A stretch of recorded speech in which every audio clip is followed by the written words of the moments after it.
Hey guys, you'll notice off to the side here that there's a guy. Let's see if we can get his name in, because it's pretty cool. This John Cole, Kostic or Tik. All right. Did you see how dyslexia works? That C and the K come together. So you've seen me do this a long time ago. All right. Because I saw someone else do it, and I wanted to show it to you. So this is a newer person that is showing, but this is what, this is many years old, since 2013. We should have a lot more things, but I'm going to freeze frame this because I really like this. I'm going to learn, although I already know I can make these on my own. We can find out. I might learn how to read this, all right, and see if there's other little cool things about it.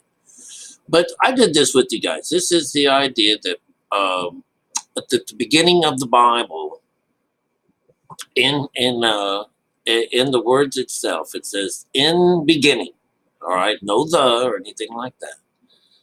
In beginning, and when you write them all out, we did this. All right, and we get this tent and the head and that bull and those teeth and an arm and a cross. We've done this before. It's the coolest thing.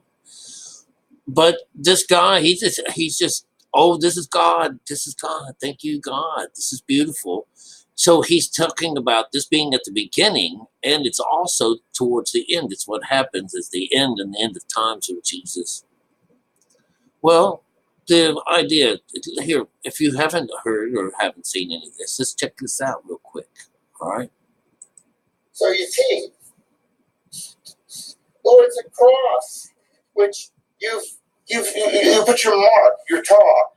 That's what it is. So the word Bereshit, if you sound it out, you have Bar, the son, Aleph of God, is destroyed by his own hand, willingly, on a cross.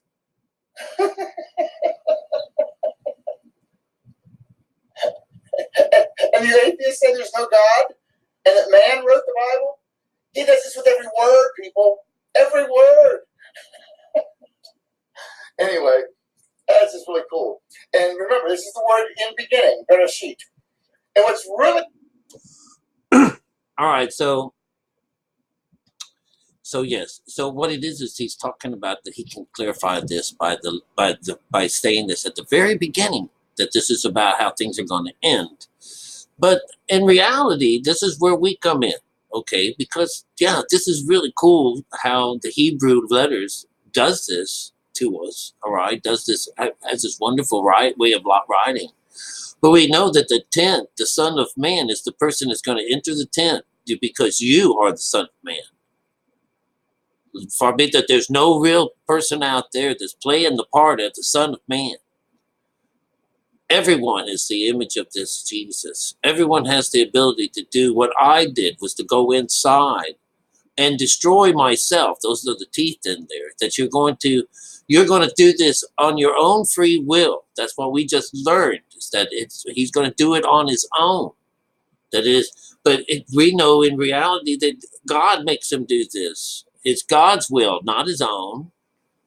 So this is what we're going to have to discover here, is that we do it on our own will because we're the ones have to go up and do this. It's free. It's a free thing. He wants us to come up of our own free will, to come up and have this justification happen to them, to be, I've turned this justice to be justified into sounding something that's just so easy. Well, that's what it is. It is easy because after all these years of trespasses and stuff like that, we're still serving God. We're still doing the things he told us to do.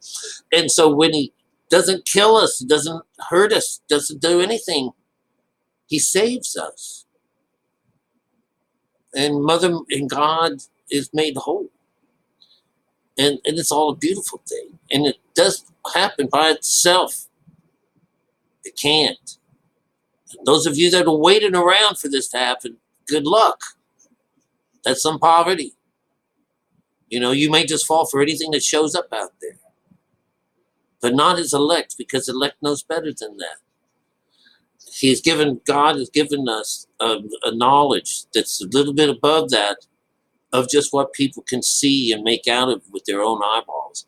This guy's absolutely flabbergasted how beautiful God is. And, referencing those people that are atheists, that don't believe in God. Well, we've just spent the last 3 chapters talking about there is not one person who actually has the clear picture on God. What we teach here is the closest thing so far, and I've seen it from other people, but the Bible tells us pretty clearly that this is not something that everyone can do.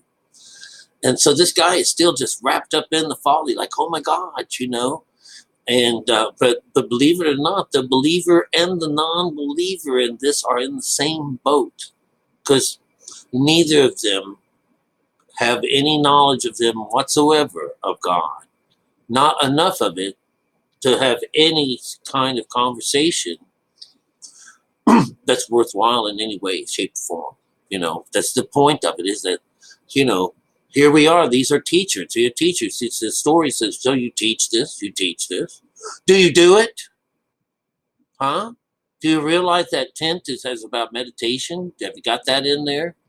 And that auger, that A thing right there, actually is like a plow. The first thing we should do is plow. That's what that A is. That A represents a plow. All right? Those teeth are wonderful. That idea that you're being devoured on your own.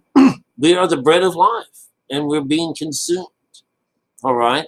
And the hand with the yod, this is the power of the arm. This is the idea that with your own hand, you're going to do this yourself. With your own hand, you're going to kill yourself. All right? Well, it's that idea that hand and the rod, the right hand and the hand and the rod are, the 2 things that we use to reach God and to break bread within us, and to eventually drink, the wine from Mother. All right? So that's the part that they are missing in this here. They're still waiting for it to come, and such, and here one is saying that, this will make those guys think twice, will make them stay up all night long. Well, and you, are you so full of God yourself that you sleep good? Is that it? You are just so full of God, and find that both sides are just fooling themselves. It's part of the folly, you guys. Because the true side of this is that once you do make it onto the other side, there's doesn't really, hey, how to do, There's not much of a change other than, you no longer serve Satan anymore. You've got it all right now. You've got it going. Everything's going in the right direction. The right side. We have tossed our nets over to the right side of the boat. Anyways, I hope you got something out of this, because we did this before. It's the coolest thing. All right? I'll chat with you soon. Bye.